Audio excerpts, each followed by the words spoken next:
Pop quiz. Which street do you think is safer? This straight, wide street with clear visibility, or this one with hidden curves and obstructions? This roundabout that's new to the area, or this traffic signal?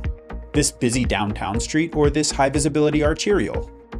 For decades, transportation planners and engineers have assumed that the recipe for safety is streets that are wide, clear, and straight. But the numbers tell a different story. American roads are some of the deadliest among our peers, and it's by design. In the United States, our roads are designed for speed, predictability, and efficiency.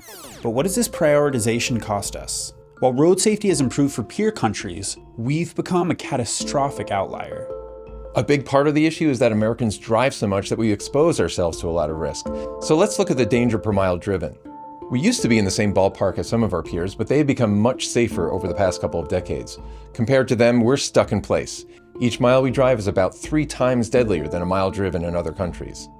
What's worse is that marginalized communities are bearing the brunt of our road safety crisis, with pedestrians being killed at higher rates in lower income areas, and Black and Indigenous folks being killed at 2 to 3 times the rate as anyone else.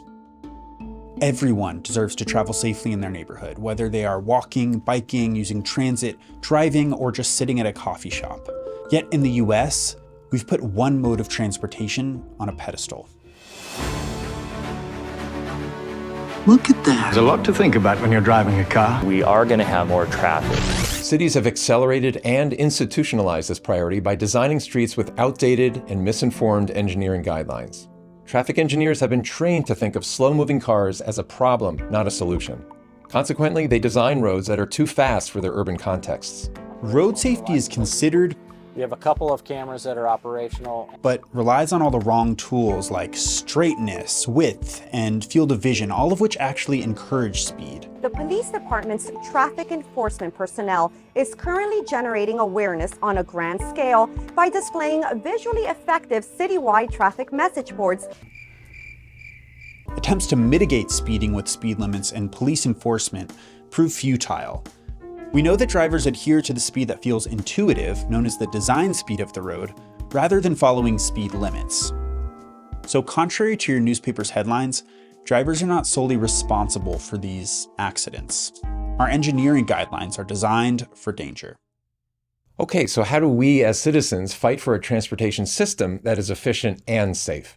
Experts tell us there are 2 areas we need to improve.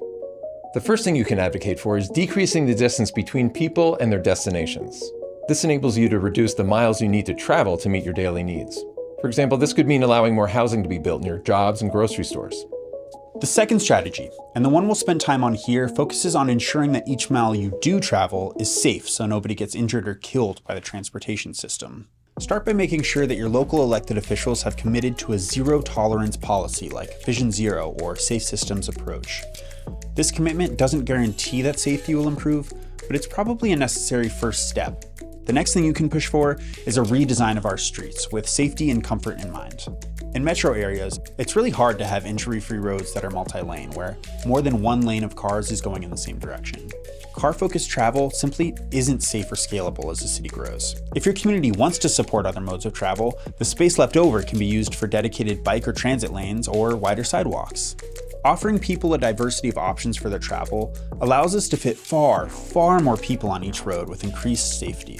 The good news is that initial safety improvements don't have to be expensive.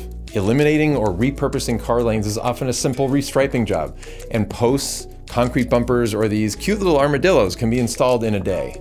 More substantial improvements like raised crosswalks, roundabouts, planters, neck downs, or even just more street trees do wonders to slow down drivers and make our places more lively.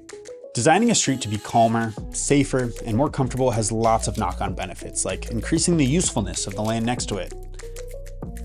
It's why all your favorite streets look like this, and not this.